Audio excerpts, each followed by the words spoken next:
Bonjour à tous et félicitations. Si vous êtes en vie, un nouveau journal de vlog. Je vais commencer directement par les trucs que j'ai vus récemment. Lioness, la série de Taylor Sheridan que j'ai donc terminé, hein, comme tous ceux qui la regardaient. On a eu le dernier épisode la semaine dernière. Que dire? J'ai trouvé ça bien, mais pas extraordinaire non plus au final. Et à propos de final, en fait, je l'ai trouvé un peu surprenant et décevant. Voilà, c'était la chose, franchement. Alors, comme une scène d'action absolument génialissime vers la fin, quoi. Mais la conclusion en elle-même, c'est pas du tout ce à quoi je m'attendais. Je pensais qu'il se passerait quelque chose et en fait il se passe rien. Et j'étais un peu, enfin quand il y a eu le générique, je me suis dit what? Qu'est-ce que c'est que ce bordel? Voilà, un peu perplexe, mais bon, c'était sympa à regarder. Mais on est très loin de Yellowstone ou des trucs comme ça. Sinon qu'ai-je vu? Ah oui, j'ai vu le dernier voyage du Déméter. Voilà, je craignais que ce soit pas bon et c'était carrément très très mauvais. Sachant que l'affiche, un peu comme tout le monde, je l'adorais, donc elle m'avait vendu du rêve. Le concept aussi, s'attarder sur cette partie absolument géniale du roman de Bram Stoker où Dracula en fait est sur ce bateau à l'insu de l'équipage en fait en direction de Londres. Enfin, il y avait quoi faire, un truc absolument magnifique et au final c'est tellement sage et fade et assez médiocre aussi quoi. Enfin vraiment. Alors donc bon bref, voilà, tant pis. Autre déception, le Croque-Mitaine, l'adaptation de la nouvelle de Stephen King. Adapter des nouvelles en film d'1h40, c'est pas facile. Il y en a qui l'ont fait avec brio, il y a qu'à voir avec The Mist, mais c'est quand même pas hyper fréquent. Et là, c'est un ratage absolu. Voilà, c'est ultra convenu, ultra sage. C'est un peu les mêmes critiques que pour le Déméter d'ailleurs. Ah oui, non, avec une critique un peu différente, en cela que la créature, enfin le Croque-Mitaine lui-même, est absolument nul, moche, pas effrayant du tout, et que donc ça pose un énorme problème, parce que dès qu'on l'aperçoit un peu, enfin moi en tout cas je me suis dit, mais visiblement pas que moi, il a l'air complètement nul. Mais du coup ça m'a déconcentré sur tout le film, enfin déconcentré oui et non, mais c'est qu'en fait j'attendais de le voir mieux, donc ce qu'on fait, en fait comme ça respecte absolument tous les clichés, donc voilà, hein, c'est le truc classique, au début on l'aperçoit à peine, puis un peu plus, puis encore un peu plus, et à la fin plein pot caméra, lumière crue, voilà. Donc voilà, je me disais, il a vraiment l'air nul, et au fil du film, je le voyais davantage, je me disais, ah ouais, il est vraiment nul quoi. Et la fin, la baston à la fin, mais non, mais t'es mort de rire. Enfin, mais c'est malaisant, c'est ignoble, minable. Vraiment, c'est même pas juste pas bon, quoi. C'est absolument minable. Autre déception, alors celle-ci, c'est plus qu'une déception, c'est un affront, quoi. C'est le dernier Indiana Jones. Indiana Jones, c'est le cadran de ma décrépitude. Franchement, je suis ravi de pas être allé le voir au cinéma. Par contre, j'avais sous-estimé l'ampleur du désastre. C'est-à-dire que là, je comprends l'échec. Ouais, là, c'est sûr. Je vais être tout à fait franc, je ne l'ai pas vu jusqu'au bout. Voilà, c'est à ce point-là. Voilà, je l'ai arrêté au bout d'1h45, un truc. Vraiment, c'était un supplice. Mais rien ne va. Enfin, je comprends pas. J'ai quand même vu passer une ou deux critiques qui disaient franchement, nous on a trouvé que c'était quand même assez sympa. Mais qu'est-ce qu'il y a de sympa là-dedans? J'ai eu l'impression de me faire cracher à la gueule vraiment tout le temps. Comme si on me souillait mon héros, comme si on était venu me voir en me disant regarde ce que j'en fais de ton Indiana Jones. Enfin, ah purée, cette douleur, mais genre les répliques, mais c'est gênant, c'est gênant, la nullité des répliques, les vannes qui tombent à plat, les cascades, t'y crois pas du tout. Enfin, alors Harrison Ford, il y a un petit problème quoi, c'est que quand tu le vois se déplacer normalement d'une scène à l'autre, tu perçois quand même que voilà, il est fatigué. Et 2 minutes plus tard, il saute sur un train à pleine vitesse, il se bastonne comme s'il avait 30 piges. Mais non, quoi. Enfin, ah purée, ah ça m'a fait de la peine, quoi. C'était horrible à voir, c'était vraiment pas juste, pas bon. Là, je me suis vraiment pris le truc dans la gueule, ça m'a déprimé, quoi. Ça m'a carrément déprimé. Alors, c'est moche, mais comment c'est possible, quoi. Ça m'a rappelé The Flash, quoi. Il y a des scènes, les effets sont horribles. C'est pas possible. Donc voilà, mais alors c'est au-delà de... J'ai détesté, enfin c'est-à-dire que vraiment ce film n'aurait jamais dû être fait quoi. Alors par contre, je suis quand même impressionné par la catastrophe financière que représente le beat du film quoi. Là ça va faire très mal. Je sais pas jusqu'où ils peuvent endurer des échecs là comme ça chez Disney là. Genre ils les alignent mais quand même mais comme des perles quoi. C'est incroyable. Alors sinon qu'est-ce que j'ai vu? Ah oui, j'ai vu La Maison du Mal. Cobweb je crois en anglais, donc j'avais lu des critiques assez dures quoi, et oui c'est pas extraordinaire, oui c'est très cliché, à nouveau dans le genre horrifique, finalement très sage, mais j'ai trouvé que ça avait quelques qualités que par exemple d'autres n'ont pas dans ceux que j'ai cités. La photo est magnifique, la réal excellente. Alors moi j'ai trouvé, il y a plein de plans, c'est extraordinaire, de beauté esthétique, et les cadrages, j'ai beaucoup aimé visuellement, et ça m'a aidé à faire passer la pilule, parce que sinon oui l'histoire, oh non mais puis les trucs avec des gosses, enfin c'est toujours, on a vraiment l'impression qu'on n'ose pas aller très loin dans l'effroi et tout quoi. Il y a juste une scène très belle voilà, au milieu de la nuit avec ses parents, vous verrez de laquelle je parle, qui est non seulement flippante, mais assez intéressante, et vraiment ça m'a surpris au milieu de cette médiocrité quoi, scénaristique, ce manque d'idées, à part des idées de cadrage et de photographie, de voir cette scène qui était waouh, hyper impactante, mais malheureusement ça retombe immédiatement, et bon c'est pas une scène qui va sauver un film de d'1h50. Donc voilà, que des déceptions pratiquement. Ah non, j'ai eu une bonne surprise, alors quand vous allez savoir ce que c'est, vous allez dire Alex tu fous de notre gueule. Sentinelle, le film avec Jonathan Cohen. Alors faut aimer Jonathan Cohen, hein. Si vous n'êtes pas sensible à son humour, c'est même pas la peine, évidemment, vu que c'est que ce type d'humour pendant tout le film. Je n'entendais rien, j'étais même pas au courant de ce projet. Jonathan Cohen, il me fait marrer, il me fait quand même pas mal marrer quoi. C'est un humour moi qui me parle, donc en fait ça me fait rire quoi. Mais je suis pas fan non plus, enfin voilà. Du coup je trouvais le pitch tellement what the fuck quoi, cette histoire de flic qui est en même temps un chanteur raté. Ça me parlait bien, puis le look Miami Vice du pauvre, enfin voilà. Donc je l'ai lancé en me disant je pense qu'il est probable que je l'arrête en cours de route. Et au final, je l'ai regardé jusqu'au bout sans déplaisir. J'ai beaucoup ri. Alors une fois de plus, ça veut pas dire que le film est extraordinaire, ça veut juste dire qu'il m'a fait rire quoi. Mais vraiment, j'ai beaucoup ri. J'ai même eu mon premier fou rire avant même le générique, enfin que le titre du film s'affiche. Le moment où il gueule en disant va falloir arrêter avec les noms de rue là. J'en pouvais plus de rire. Je ne dis pas que c'est extraordinaire, je dis que j'ai passé un très bon moment et que pour moi, par rapport à l'objectif, c'est une vraie réussite. Voilà, ça c'était, vraiment, j'étais ravi de l'avoir vu. Donc voilà, bon, alors dire que c'est ça le film que j'ai aimé dernièrement, ça fait mal. Donc je vais passer aux questions immédiatement. Alors je n'ai pas pu les imprimer, donc elles sont sur l'écran. J'aimerais que tu me parles de tes années où tu travaillais dans la publicité. Tu dois avoir des anecdotes de fou. Ça fait plusieurs personnes qui me posent cette question, enfin qui me donnent cette idée, pardon. Et j'aimerais bien le faire. Le problème c'est que y a des trucs qui sont assez... Enfin si je veux vraiment être franc et tout dire, enfin parce que sinon c'est pas marrant quoi, ça n'a aucun intérêt. Je me demande si je peux en fait, parce que notamment sur ma dernière expérience qui a été chez McCann Erickson. Donc pour ceux qui ne savent pas, c'est une des 5 plus grosses agences de pub au monde, où c'est là vraiment que j'ai vécu le plus de trucs hallucinants, mais alors pas dans le bon sens du terme forcément. Mais en parler du coup, même sans citer les personnes et tout, c'est un peu chaud, vraiment. Donc je sais pas, alors j'ai une petite chaîne et tout, c'est pas comme si je publiais un article dans un grand média, mais le risque zéro n'existe pas, et je voudrais pas me choper une procédure à la con un matin en me levant, juste pour ça. Donc je réfléchis un peu, j'aimerais bien le faire, mais je sais pas encore. Donc voilà, mais c'est vrai que c'est tentant. Quel est ton film préféré d'arts martiaux? Alors sachant que je suis pas du tout ni un expert ni un fan de films d'arts martiaux, c'est vraiment les films où c'est axé là-dessus quoi, parce que avant j'en ai vu et adoré plein des films où on trouve des combats qui nécessitent les arts martiaux, etc.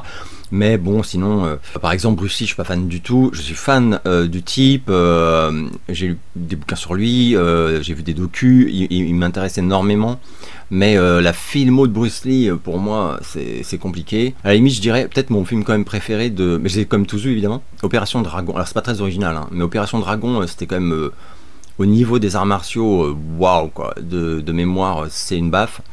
Après, je sais pas si je peux citer Kill Bill, parce que pour moi c'est pas un film vraiment d'arts martiaux, même si il y en a, mais c'est pas vraiment axé là-dessus non plus, je trouve. Enfin, je ne saurais pas dire. Aimes-tu les films de Danny Boyle? Alors pas spécialement, je les ai tous vus, mais à part 28 jours plus tard que j'aime beaucoup. Ah ouais, si, il y a 127 heures, que j'adore, que j'ai d'ailleurs. Ah, ça, celui-là, c'est mon film préféré, enfin, de Danny Boyle, c'est évident de très loin. Mais il n'est pas très représentatif, par exemple, du reste de sa filmo dans le temps. Donc voilà, voilà, je dirais les grands classes. Ceux qu'on me sort d'habitude quand on aime Danny Boyle, c'est pas vraiment mes préférés. Ou c'est même voir des films que je perçois leur qualité, hein. C'est un mec qui a un talent ouf. Mais ça me touche pas particulièrement.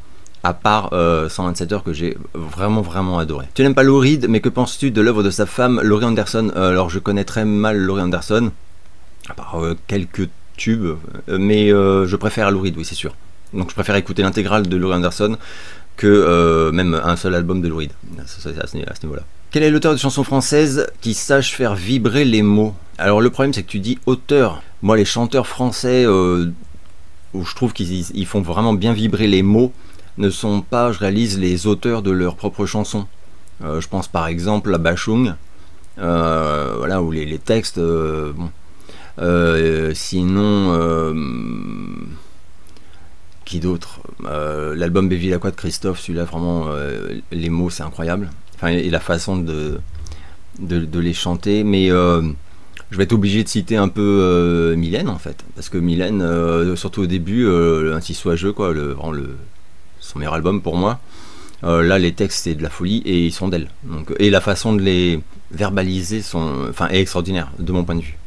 Penses-tu qu'Amityville 2 est encore et toujours un super film d'épouvante? Et si oui, est-ce que tu penses comme moi qu'il surpasse le premier? Alors, je dirais pas qu'il surpasse le premier, parce que le premier m'a tellement marqué que je suis pas très objectif. En fait, je les ai loués quand j'étais ado, au vidéoclub, quoi.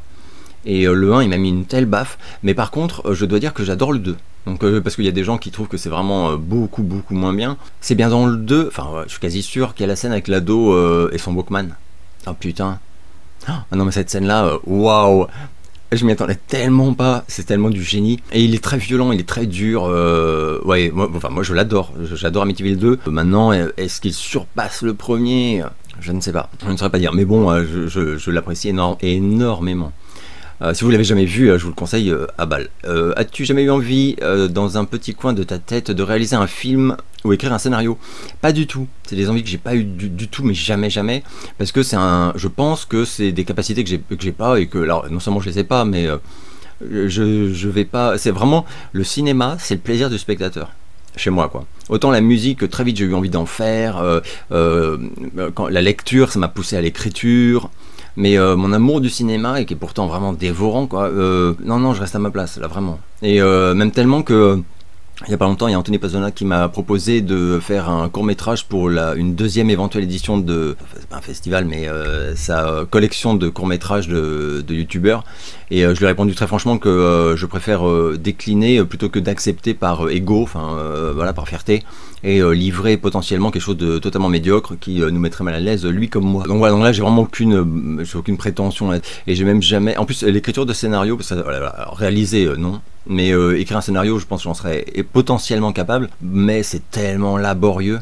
Et pour en avoir lu des scénarios de films, par exemple, c'est vraiment chiant à lire. Hein. Enfin, c'est pas un roman. Hein. C'est que de la description et du dialogue. Donc c'est assez laborieux. Et c'est un exercice qui est pas génial, enfin qui est pas ultra plaisant quand tu aimes écrire. Et d'ailleurs, j'ai déjà lu des entretiens d'auteurs de scénarios et voilà, quand c'est des romanciers, par exemple, par ailleurs, et il y en a eu plein, des grands romanciers qui ont écrit des magnifiques scénarios pour des grands films.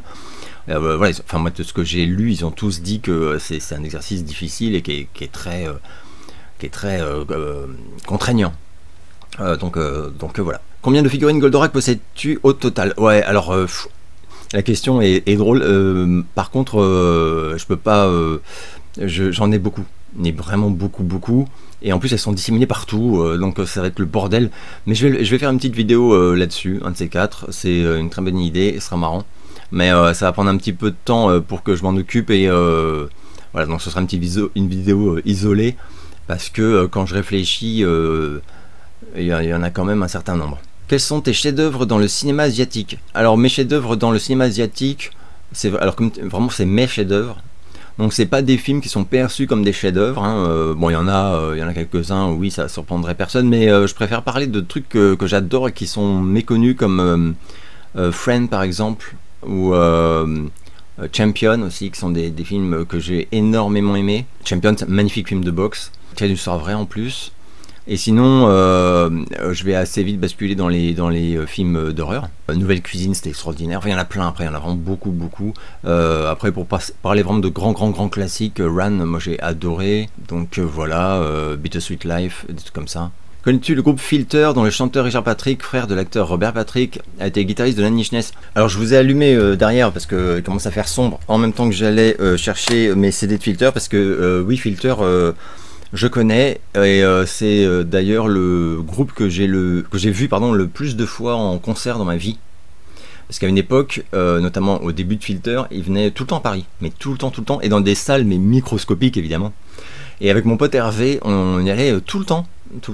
Et d'ailleurs dans la vieille vidéo que j'ai faite, si vous cherchez, vous trouverez sûrement sans problème, concernant mes billets de concert, vous allez voir qu'il y en a un nombre incalculable de Filter, quoi. Donc ouais, j'adore Filter, je connais bien, et à l'époque où on achetait encore des CD, eh ben, j'achetais à peu près tout. Alors j'ai arrêté, à un moment où j'ai arrêté d'acheter des CD, enfin j'en achète encore, hein, mais c'est assez, c'est devenu un peu plus rare. Donc ça c'est le premier album, évidemment.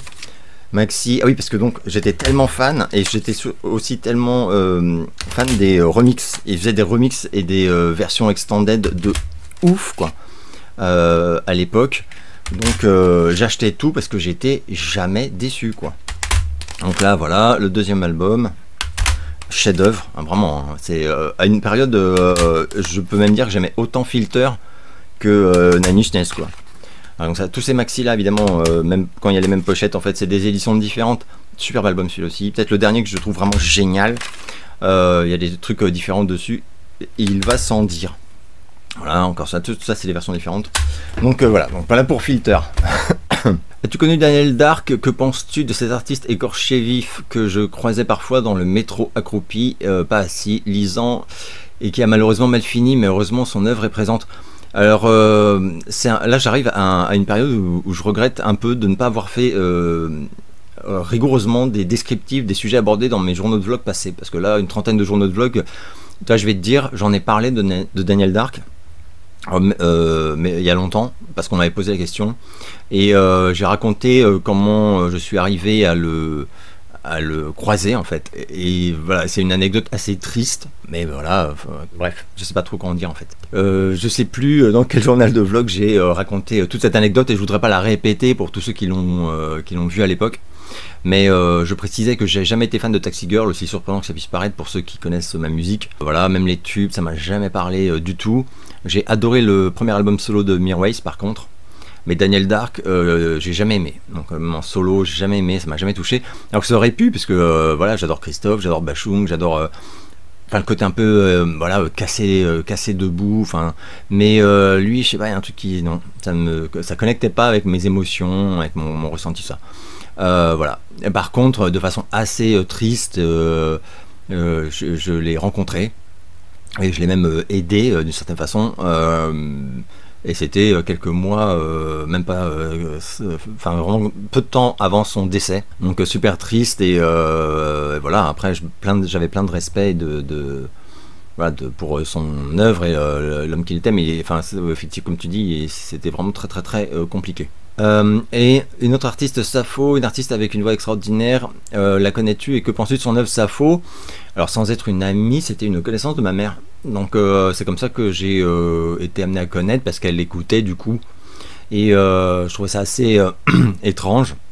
Une voix extraordinaire, comme tu dis, une personne incroyablement intelligente, et avec un vrai univers. Donc en fait, moi j'ai jamais été fan, jamais écouté, à titre personnel après dans la vie d'adulte, mais immense respect, mais vraiment. Pour moi, elle est assez à part, hein, Sappho. Que penses-tu de Fight Club et de Snatch, que je trouve incroyable? C'est deux films que j'adore. Alors Fight Club, pour moi, c'est vraiment extraordinaire. Voilà, c'est au-dessus de Snatch. Mais j'aime énormément Snatch aussi, mais bon, évidemment beaucoup plus léger. Tu pars sur une île déserte, tu ne peux prendre avec toi qu'un seul album de David Bowie, lequel? C'est la question ignoble, celle-ci. Je dirais... J'allais dire Scary Monsters, mais en fait, je réalise que du coup, j'ai pas Station to Station, Low, même Young Americans, que j'adore. Alain Bowie, c'est très difficile là. Je réalise. peut-être Scary Monsters, parce que cet album il est tellement audacieux, dégoulinant d'énergie, enfin voilà. Mais bon, ce serait vraiment un contre-cœur parce que waouh, en prendre qu'un c'est compliqué. Pourquoi n'aimes-tu pas, sauf erreur de ma part, le groupe AC/DC? Je ne sais pas. Je ne sais pas parce que j'ai essayé plusieurs fois et vraiment. Et en plus, je devrais aimer parce que c'est un groupe qui privilégie le mid-tempo et les basses. Et moi, c'est tout ce que j'adore dans le hard rock.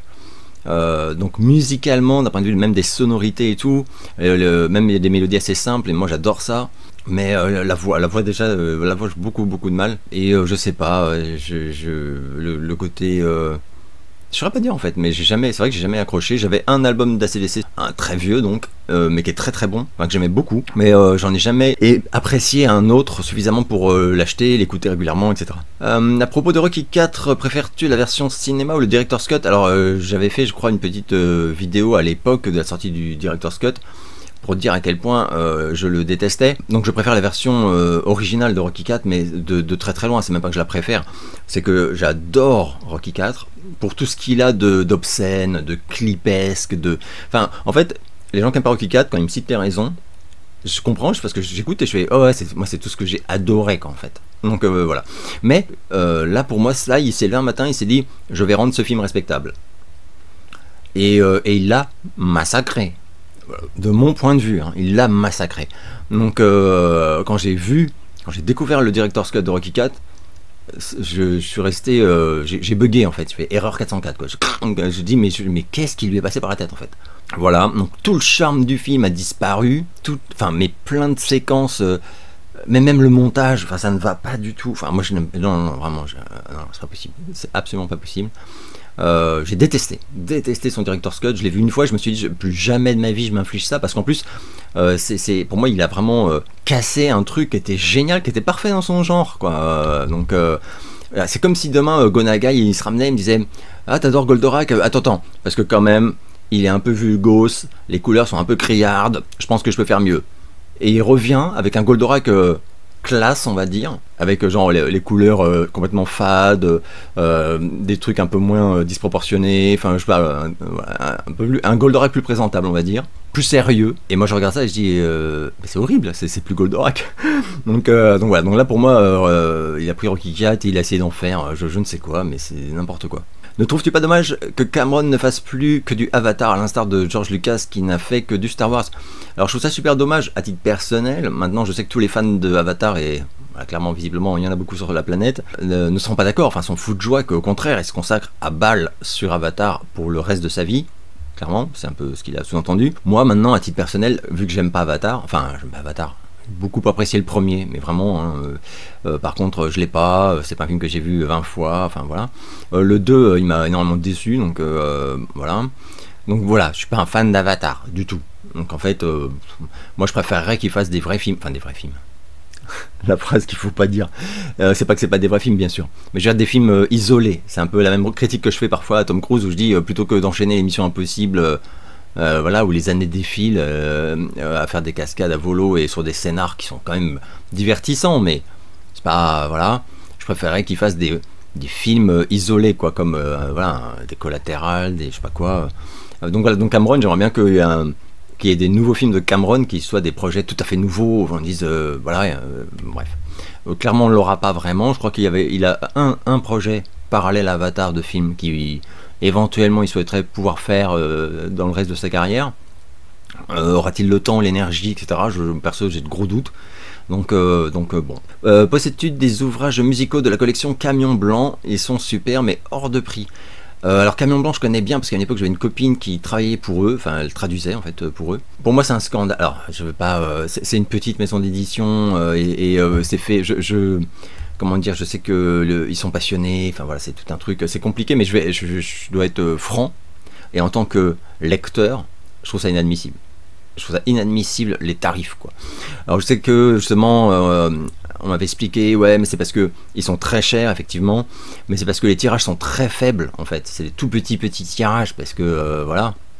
Et bon, ils savent qu'ils en vendent pas énormément et du coup il faut rentrer dans les frais quand même.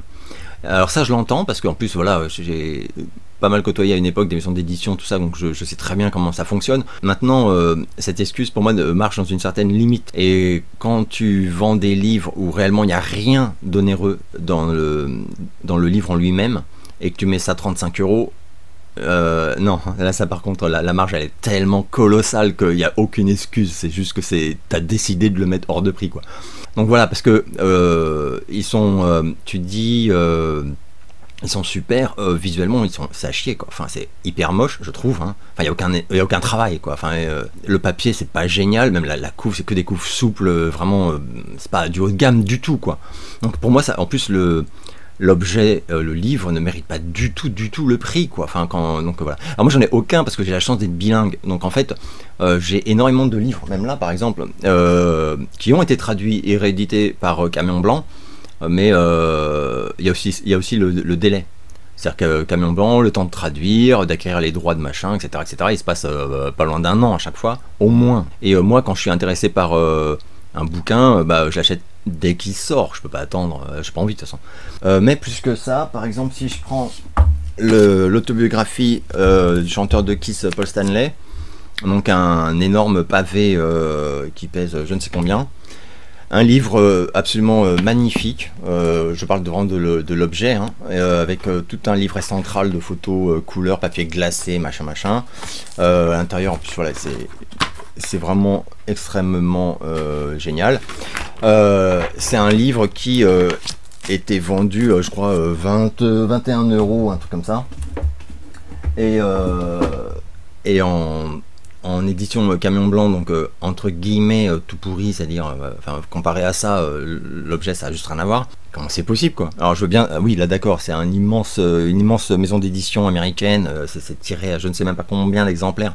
Donc oui, c'est sûr qu'ils peuvent se permettre là de faire des efforts sur les prix, et Camion Blanc ils peuvent pas du tout quoi. Mais il y a des limites, et bon après c'est connu, enfin moi chaque fois qu'on m'a parlé de Camion Blanc on m'a dit non mais les prix c'est de la folie, et ouais c'est de la folie c'est sûr. Mais c'est pareil, je crois qu'ils ont traduit aussi le bouquin de Billy Idol, et un pote m'avait dit putain c'est hyper cher.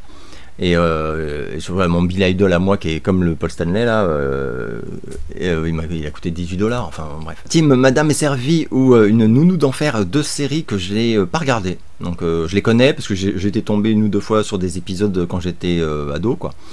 Mais ça me faisait pas rire en fait, donc ni l'un ni l'autre. Il y en a pas un où je me dis ah ouais j'adorais et tout quoi. Peut-être à la limite une nounou d'enfer, l'actrice était quand même un peu rigolote, mais bon, Madame est servie aussi, mais voilà, j'étais pas fan du tout. Team Enfer Magazine ou Team Metal Attack. Alors Enfer Magazine j'ai jamais connu, je crois que je suis trop jeune, parce qu'il me semble que ça datait d'avant. Moi en fait quand je suis tombé fou de hard rock, les magazines, et j'achetais tout, c'était Hard Force. Alors pas encore Hard Force au tout début, j'ai vécu la naissance de Hard Force, mais surtout Hard Rock Magazine. Alors là j'achetais mais tout le temps, tous les mois. Hard Rock Magazine, après Hard Force quand Hard Force est apparu, et après il y en avait un troisième que j'achetais également tous les mois qui était Metal Hammer, l'édition française de Metal Hammer. Donc voilà, mais ceux-ci je les ai pas connus. Team David Letterman ou Jimmy Fallon. Alors Jimmy Fallon, David Letterman j'aime bien, mais Jimmy Fallon je l'adore. Lui je l'adore, et j'ai vu un nombre incalculable de ses émissions parce que forcément à chaque fois il reçoit des stars que je kiffe, donc je regarde leur passage chez lui, et il me fait vraiment beaucoup rire. Et en plus il a une manière d'être un peu comment dire, il est respectueux, et il connaît à chaque fois vachement bien les sujets, et en même temps il provoque un peu, mais c'est toujours très fun, enfin c'est jamais graveleux quoi. Enfin j'aime beaucoup sa façon de faire.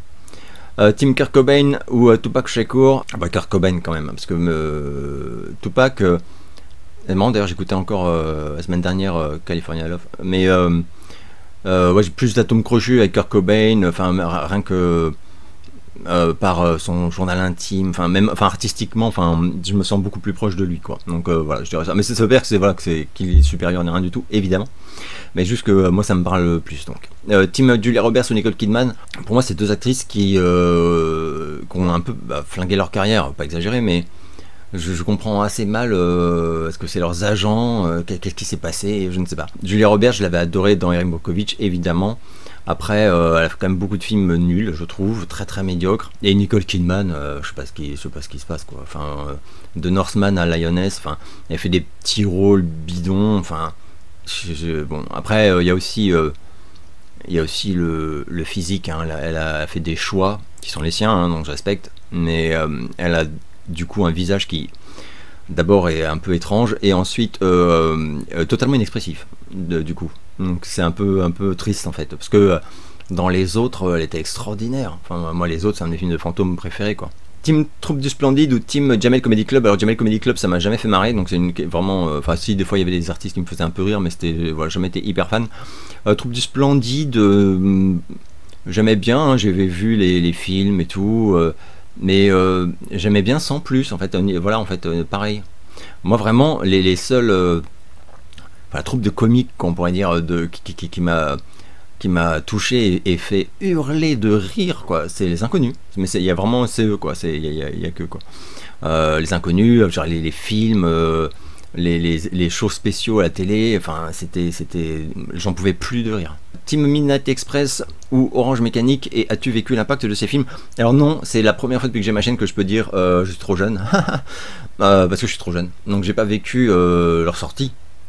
Enfin Midnight Express, mais enfin Orange Mécanique c'est sûr que non. Puis préférence, si je devais donc choisir une team, je les adore tous les deux, donc c'est compliqué. Orange Mécanique me parle plus parce que j'adore le livre d'Anthony Burgess aussi, donc voilà, Orange Mécanique quand même. Team Manga ou Team Comics, j'en ai parlé dans ma vidéo sur One Piece. Je suis totalement ignare en manga et c'est pas un truc qui m'a jamais attiré.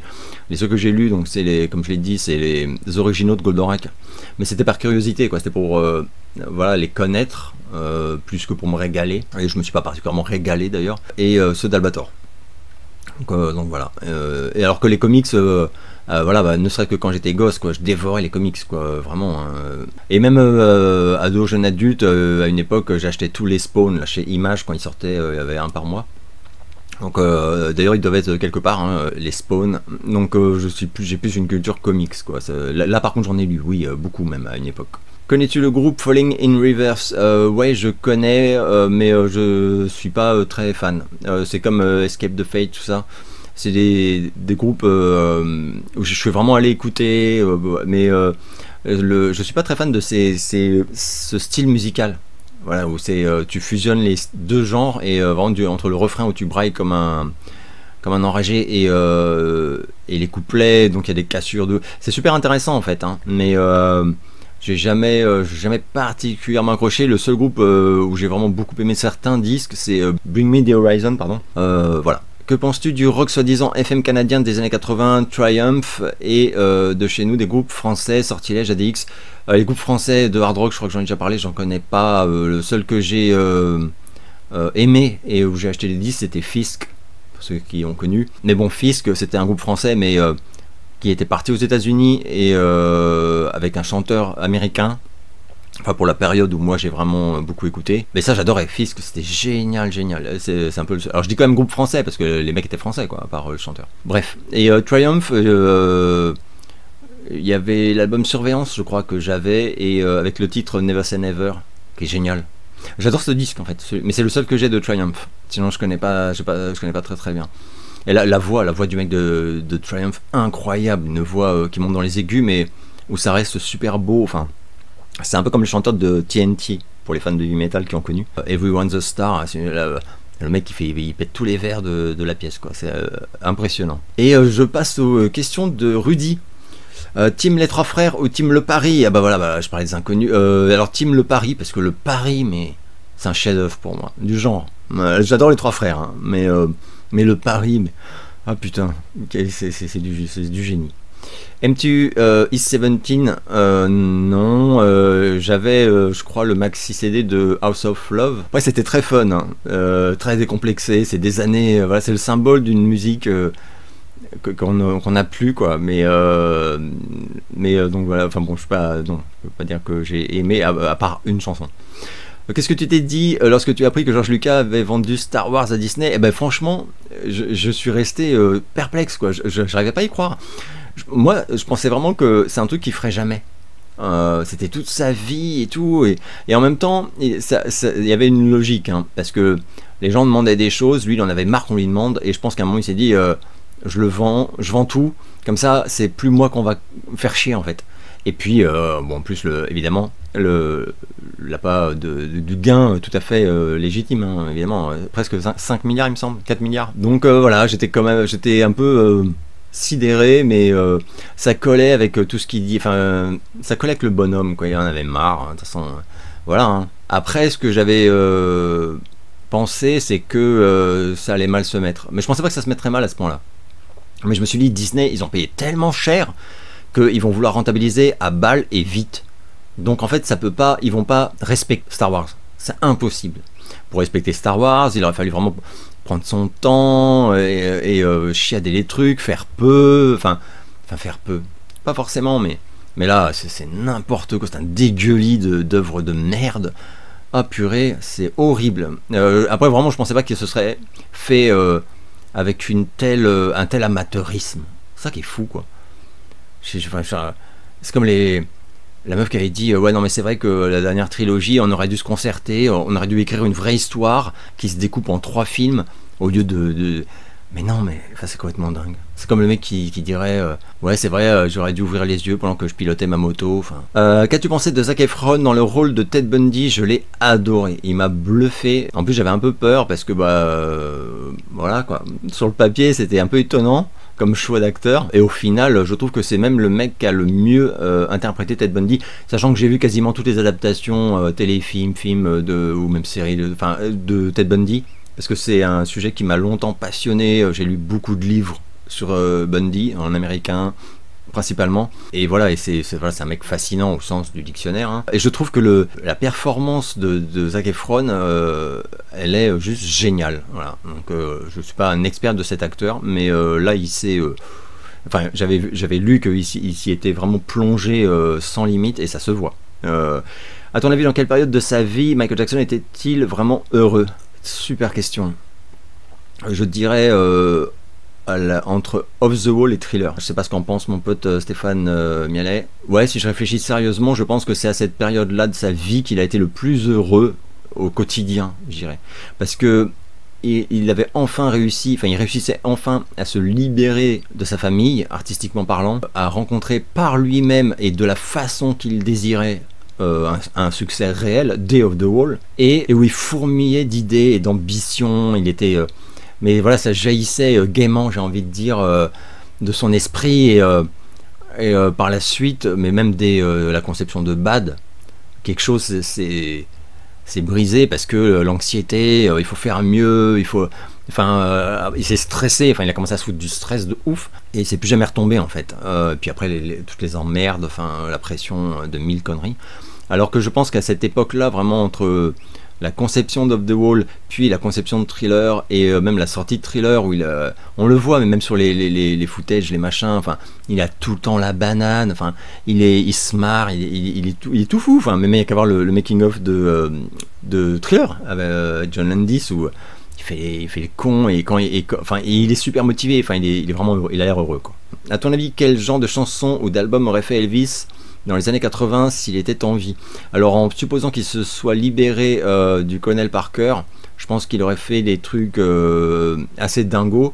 Enfin, en fait, voilà, je vais expliquer pourquoi je pense ça. C'est parce que contrairement à beaucoup de gens qui aiment Elvis, j'adore la dernière période de sa disco. Donc les années 70, voilà, jusqu'à 77. Il y a énormément de chansons que je trouve extraordinaires. J'adorais l'évolution de sa voix. Voilà, je fais pas du tout partie des gens qui disent passé 68, c'est devenu pourri. Pour moi, mais pas du tout, quoi. C'est devenu autre chose un peu. Ça a évolué vers autre chose. Mais c'était super intéressant, et je pense que si ce putain de colonel lui avait laissé un peu plus de liberté, ou avait accepté qu'Elvis interprète des chansons en respectant les droits d'auteur, voilà, etc. Je vous rappelle que David Bowie avait écrit pour Elvis, mais que Elvis n'a jamais pu chanter la chanson de Bowie à cause du colonel qui exigeait que Bowie cède tous les droits de sa chanson. Bref. Donc, mais j'aurais adoré Elvis dans les années 80. En plus, il était encore jeune, ça qui est fou. Donc ça aurait été, je pense, ça aurait pu être assez extraordinaire. Quel poster avais-tu dans ta chambre d'enfant et d'ado? Alors enfant Goldorak bien sûr, je me souviens même d'un immense poster, c'était un petit magazine en fait qu'on dépliait et ça faisait un immense poster de Goldorak, c'est au tout début du dessin animé. Donc Goldorak et puis après vers 9-10 ans Sardou. Donc après Stallone, j'ai eu énormément de posters de Rambo, Rocky, enfin là c'était hystérique. Et en musique, après Zig Zig Sputnik, beaucoup de posters à une époque, et après le heavy metal, donc voilà, Poison, Bon Jovi, Motley Crue, Skid Row, enfin voilà, sans arrêt. Et j'ai envie de dire, enfin je réfléchis à quel moment ça s'est arrêté, mais ça ne s'est jamais arrêté. Après il y a eu des affiches de films, des trucs comme ça, mais voilà, et quand enfin, les gens qui m'ont connu gamin ou ado ne seront pas surpris de voir mon bureau, parce qu'en fait c'est juste voilà, c'est le même fonctionnement dans les ondes. J'ai besoin de m'entourer de ce genre de trucs. C'est pas une question que j'ai pas évolué, parce que j'ai évolué, mais mes goûts, cet amour des murs chargés par exemple visuellement, je l'ai gardé en moi en fait, ça ne m'a jamais quitté.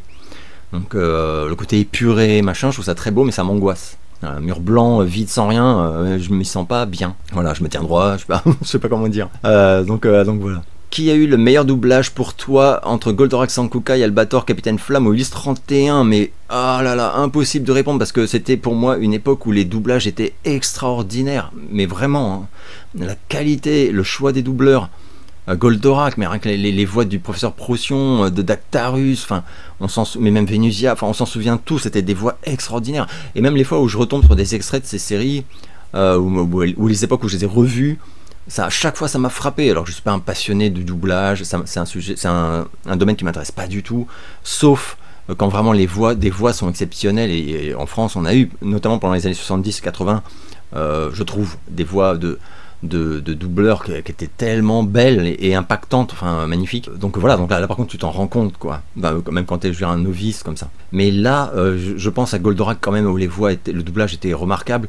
Mais en réalité, Ulysse 31 aussi, genre la voix d'Ulysse sublime, la voix de Zeus, quand Zeus parle à Ulysse, mais putain, ça me traumatisait moi. Mais Albator, la voix d'Albator, les voix dans Albator, enfin... Réellement, hein, pour moi, et quand je revois des extraits, je ne change pas d'avis, quoi. Je suis impressionné. Sankukai, j'ai pas jamais été choqué. Pour moi, c'était peut-être un peu moins exceptionnel, mais c'était très bon, quoi. Enfin, moi, j'ai revu tout Sankukai il y a quelques années, comme j'ai dit, mais le doublage parfait. Enfin, j'ai rien à redire, quoi. Capitaine Flamme. D'abord, j'ai jamais été fan de Capitaine Flamme. Je regardais, hein, mais je sais pas, il y avait un truc qui me plaisait pas dans cette série. J'en ai revu 1 ou 2 épisodes très récemment. Alors la voix du Capitaine Flamme est très belle, mais vraiment même l'animation, c'est vraiment pas beau, pas très beau, et alors Goldorak non plus, hein. Mais là, Capitaine Flamme, je me souvenais pas que c'était si à l'économie. En fait, vraiment, il y a des moments où les visages, c'est compliqué, ou même les vaisseaux dans les mouvements, c'est vraiment à l'économie.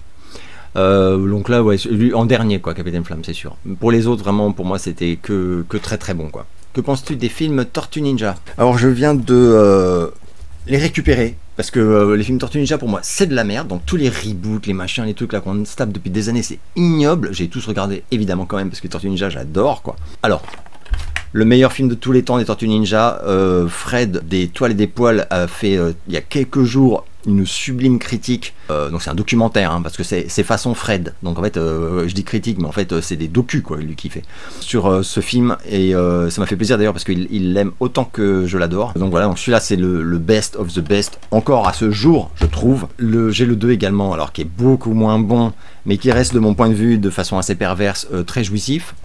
Et le 3, bon, lui qui par contre est ignoble. On va se mentir, c'est vraiment pas bon, mais là c'est très pas bon. Donc voilà, mais pour moi c'est les 2 premiers films, voilà, je vais dire, mais surtout le premier qui est absolument magnifique. Quelle est pour toi la plus belle histoire d'amour vue dans un film de John Hughes?